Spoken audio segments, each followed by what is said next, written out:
안녕하세요. 생산경력 윤유사 황미정입니다. 안녕하세요. 그 직업에 대해서 알려주는 직업의 모든 것입니다. 오늘은 6년차 생산직 직원분을 모셨습니다. 소개해주세요. 네, 안녕하세요. 저는 생산경력 6년차 32살 황미정입니다. 지금 6년째 공장에서 일하고 계신데 네. 공장에 일하는데 특별한 뭐 자격요건 같은 게 있나요? 그런 건 딱히 없고 보통은 그럼 네. 학력은 안 보나요? 학력도 보긴 보는 데도 있는데 보통 삼성이나 LG 쪽은 고등학교를 졸업을 해야지만 들어갈 수 있고요. 대기업은? 네네. 근데 평범한 회사들은 그냥 만 19세 정도만 되면 그냥 다 취직을 할 수 있는 걸로 알고 있습니다. 지원 자격, 지원 네. 방법에 대해서 얘기를 좀 해주세요. 네, 대기업 같은 경우는 이제 고등학교 때 실습을 먼저 가서 들어가고 싶으면 이제 시험 성적도 같이 보고요. 네. 그 다음에 이제 실습을 가가지고 이제 거기에 대해서 자격 요건이 되면 면접을 진행이 돼요. 거기서 만약 붙으면 이제 삼성과 LG를 들어갈 수 있는데 네. 떨어지는 경우는 중소기업으로 이제 그냥 내려가는 거예요. 삼성 같은 경우는 무조건 시험을 보고요. 그러니까 자기 1학년 고등학교 1학년, 2학년 시험 성적이랑 네. 그 다음에 실습 가가지고 제가 했던 일을 다 이렇게 통합해가지고 그래서 거기서 이제 심사위원들이 면접을 봐가지고 합격이 됐을 때 삼성이나 LG를 들어갈 수 있고요. 지원할 수 있고. 저 공장 다닐 때 보니까 네. 이 공장 일하시는 분들이 가장 많이 하는 얘기가 네. 누구 회사는 성과급을 얼마를 받았다더라 이런 얘기를 정말 많이 하더라고요. 그렇죠, 그렇죠. LG, 삼성 같은 경우는 기본적으로 1,000만 원 이상은 받는 걸로 알고 있거든요. 그리고 중소기업으로는 이제 상여금이 만약에 700%, 600% 이렇게 나뉘어져 있는데 그 금액은 제가 만약에 월급을 160을 받으면 이제 성과금이 만약에 700%다 이러면 두 달에 한 번씩 100만 원씩 포함돼가지고 월급에서 같이 나와요. 보너스식으로. 2교대라는 게 네. 하루 24시간을 네. 두 명이서 나누는 거잖아요. 그쵸. 주간조, 야간조 이렇게. 12시간씩. 네, 네. 3교대는 24시간을 3명이서 나누는 그쵸. 거고 8시간씩. 8시간씩. 그 교대 근무에 대해서 좀 얘기를 해주세요. 주간을 따졌을 때는 보통은 9시부터 출근하는 경우가 많아요. 네. 9시부터 잔업을 안 했을 그 경우는 5시. 뭐 2시간 이상 추가로 잔업을 했으면 똑같이 12시간 근무니까 9시부터 9시까지 이런 식으로 주간 2주, 야간 2주 이런 식으로 돌아가는 데도 있고 일주일씩 교대도 있어요. 일주일은 주간, 일주일은 야간 이런 식으로. 또 있나요? 4조 3교대 그런 4조 2교대. 4조 2교대. 4일이라고 이틀 쉬는데 4일은 주간, 이틀 쉬고 4일은 야간 이런 식으로 돌아가요. 그럼 그중에서 제일 돈이 많이 되는 건 어떤 교대죠? 2교대가 제일 많이 받나요? 그렇죠. 시간상 자체도 그렇고 이제 추가적으로 받는 그 돈도 다르고 이제 2주 2교대씩 돌아가니까 야간 수당도 나오고 주말 수당, 그다음에 특근 수당 뭐 수당이 되게 많이 붙어요. 공장의 직급 체계에 대해서 좀 얘기를 네, 해주세요. 공장은 보통 처음에는 일반 사원으로 시작을 해서 정규직으로 만약에 전환이 되면 정규직에서 이제 거기서 계속 경력이 쌓여서 조장님이 되고 조장님에서 이제 더 경력이 올라가면 반장님까지 이제 직급이 되는 걸로 알고 있습니다. 반장님 이상으로는 올라갈 수 없나요? 보통 이제 반장님에서는 이제 사무 쪽으로 빠지는 경우가 많은데 거의 반장님에서는 거의 경력이 뭐 퇴사하지 않는 이상은 그 직급으로 계속 가는 걸로 알고 있어요. 정규직이 되면 네. 뭐 반장, 조장 이렇게 올라간다고 하셨는데 네. 그럼 정규직이 안 되면 어떻게 되는 거죠? 비정규직은 보통 일을 하다가 일이 없으면 잘리는 경우가 대부분이거든요. 1년도 못 가서 잘리는 경우도 있고 진짜 말 그대로 한 달도 못해서 잘리는 경우가 있어서 오래 일하는 경우는 많이 못 봤어요. 비정규직은. 파견직도 거의 일을 하다가 잘리는 경우가 대부분이고 물량이 없어서. 바쁠 때만 잠깐 네, 쓰여지고. 쓰는 이종직식으로 이렇게 계약을 먼저 해버려요. 파견직에서. 그러니까 알바천국이나 이런 데 보면 대부분 업체들을 사용을 해서 취직을 시키는데 거기는 거의 대부분이 파견직이에요. 정규직이 아니라. 아웃소싱 업체들 그렇죠, 많죠. 그렇죠. 맞아요. 거기 들어가면 무조건 기본 일용직이 대부분이고 이제 외국 사람들은 이제 다 일용직으로 쓰고요. H사에서 일을 하지만 네. 소속은 무슨 뭐 맨파워맨 맞아요. 뭐 이런 식으로 막 맨코리아 뭐 이런 식으로 네. 회사 업체 거기 소속이 돼 있지만 만약에 제가 A라는 회사를 들어갔어요. 그 맨코리아라는 그 회사를 통해서 일을 한 3개월 하다가 잘리면 그 소속에서 또 다른 회사를 소개시켜 주는 거죠. 연결이 다 돼 있어요. 이렇게 회사마다. 공장도 네. 하청에 하청을 그쵸. 두는 구조군요. 저도 한 군데에서 한 6군데까지 가본 적도 있고 알바식으로 몇 개월씩 하고 잘리고 몇 개월씩 하고 그러니까 길어야 1년 되는 데는 정말 거의 없어요. 정규직 아닌 이상. 또 그게 나뉘어져요. 요새는 보통 20살 돼서 취직을 하고 싶으면 보통 알바천국이나 뭐 알바몬 이렇게 들어가가지고 회사를 알아봐서 들어가는 다 보통 비정규직, 파견직, 네, 정규직 구하기가 엄청 힘들다고 하더라고요. 일을 하다가 네. 정규직이 되는 경우가 있을 건데 네. 보통 몇 명 중에 한 명이 저도 파견직으로 있었을 때 3개월에서 6개월, 길면 9개월까지 일을 하다가 정규직으로 시켜준다 그래서 믿고 일을 하는 경우가 되게 많았거든요. 근데 그 전에 보통 다 자르지. 공장의 분위기에 네. 대해서 좀 얘기를 해주시겠어요? 아. 누구의 눈치를 보는지 그런 걸 좀 얘기를 해주세요. 보통은 제가 회사를 들어갔을 때 봤을 때 그 분위기란 게 있는데 느낌상 이제 조장님 같은 경우도 편하게 만약에 편하게 알아서 그냥 음악 들으면서 이렇게 말을 하는 곳도 있고요. 정말 핸드폰도 못 만지고 정말 일만 검사 쪽 같은 경우는 정말 일만 집중해서 해야 돼요. 검사를 집중해서 해야 되니까.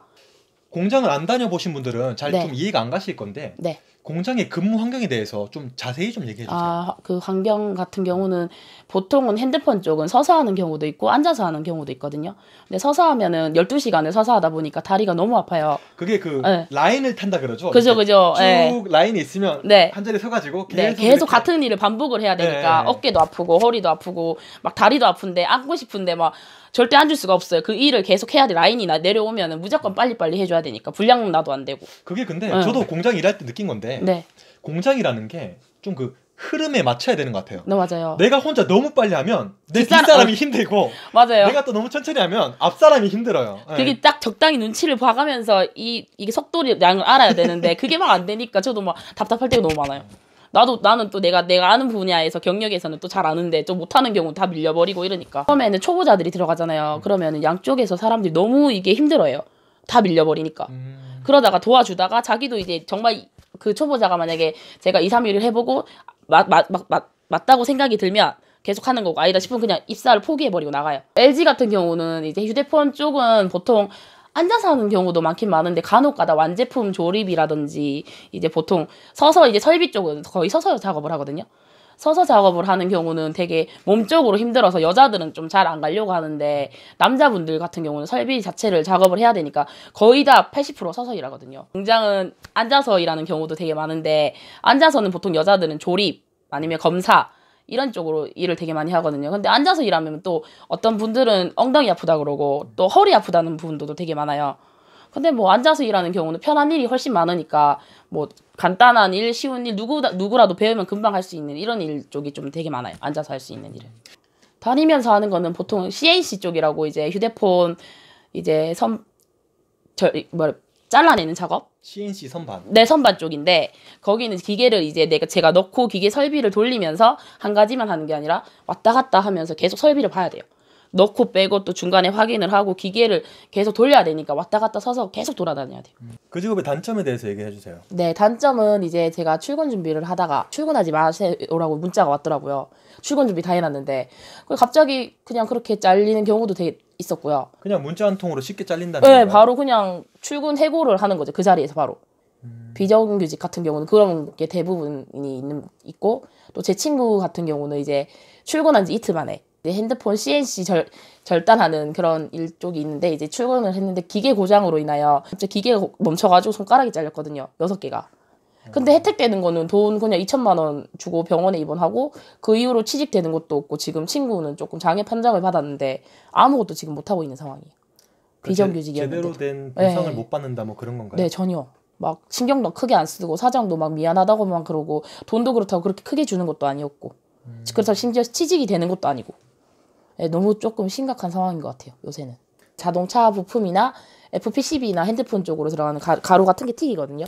마스크를 쓰고 일하기 때문에 대부분 이제 급여 체계에 대해서 좀 얘기를 해주세요. 급여 같은 부분은 이제 주간 교대 뭐 하는데 조금씩 틀린데 주간 같은 경우 최저시급 말 그대로 보통은 요새 최저시급이 160이거든요. 주간은. 교대 근무는 2주씩 2주 야간 2주 주간 이런 식으로 해서 적당하게 받으면 270에서 거의 300 가까이 받고요. 3교대도 뭐 거의 8시간 근무를 했을 때 한 180에서 200 사이로 보통 비슷하게 일한 만큼 받아가요. 그럼 공장 일은 몇 살 때까지 할 수 있을까요? 공장 일은 제가 듣기로는 이렇게 보통은 20살 때 들어가서 만 19세부터 들어가서 정말 오래 하신 분들은 반장님까지 같은 분은 45세, 47세까지도 일할 수 있었어요. 요새는. 근데 조금 늘리는 건 50세까지도 봤어요. 아니 지금 그 말은 네. 20대 때 사원으로 들어가서 그쵸. 47살 때 반장을 달았다는 얘기인가요? 네. 공장 일을 하면서 얻은 것이 있다면 어떤 게 있을까요? 얻은 것은 말 그대로 돈을 많이 벌어서 그럼 잃은 것이 있다면 제 몸과 제 피부 같은 거나 이제 제가 이제 맨날 퇴근하고 술 먹고 살찌는 거 여자들 같은 경우는 살이 엄청 많이 찌고 이제 시간도 거의 없고 자기 자유 시간도 없고 그냥 예, 좀 자기를 투자할 수 있는 그런 게 아무것도 없었던 것 같아요. 공장 일만 딱 하니까. 근데 그건 일반화시키기 어렵지 않나요? 왜냐면 똑같이 네. 공장 일을 하더라도 네. 술 안 먹는 사람이 있을 거고 그죠. 술 안 먹는 사람. 규칙적인 생활을 하는 사람이 있을 거고. 네, 근데 대부분 힘들어서 한잔하게 돼요. 아, 무조건 힘들어서. 끝나고 콜. 아, 대부분 일이 사람들이. 힘들어서. 예, 진짜 술을 정말 싫어하면은 어쩔 수 없는 건데, 싫어하는 사람도 스트레스 받으면 먹어요. 힘드니까. 스트레스 해소법은 거의 술밖에 없어요. 특히나 공장 사람들은. 공장이라는 생산직의 네. 비전은 뭐라고 생각하세요? 공장 쪽은 딱히 비전은 없어요, 솔직히. 제가 생각하기엔. 알겠습니다. 네. 공장에서 네. 정규직과 비정규직이 어떻게 다른지 얘기해 네. 주세요. 근데 보통 정규직이랑 비정규직은 안에서 일하는 건 다 똑같아요. 같은 일을 한다. 같은 일을 하는데 급여 부분에서 좀 틀리죠. 받는 게, 돈이. 아, 네. 같은 곳에서 네. 같은 옷을 입고 같은 일을 네, 하는데 네. 이제 정규직이냐 비정규직이냐에 따라서 그쵸. 받는 월급이 다르다. 네, 완전 틀리죠. 제가 예전에 공장에 있을 때도 그랬었거든요. 아, 오히려 그 중에 힘든 일은 비정규직들이 거의 좀 다 많이 하죠. 네. 좀 뭐 위험하거나 이런 맞아요. 거는 다 비정규직들이 하죠. 네. 그래서 위험의 외주화 이런 말도 네. 있잖아요. 차이가 있어요. 끝으로 네. 공장 생산직을 준비하는 분들에게 네. 해주고 싶은 말이 있다면? 그러니까 여자분들이나 뭐 여자분들 같은 경우는 차라리 전자회사 쪽, 휴대폰 쪽이나 뭐 이런 쪽으로 차라리 가면 조금 단순한 일을 할 수 있거든요. 조립이라든지 검사라든지 거기는 또 앉아서 일하는 일이 되게 많아요. 그래서 차라리 광고를 잘 읽어보고 조금 누가 봐도 알 수 있는 일이면 갔으면 좋겠어요. 네.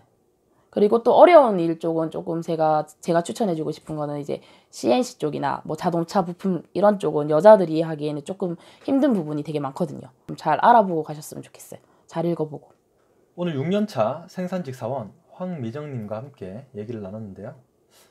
공장에 대해서 궁금한 게 있으신 분들은 밑에 댓글로 남겨주시면 제가 친절히 답변을 드리도록 하겠습니다.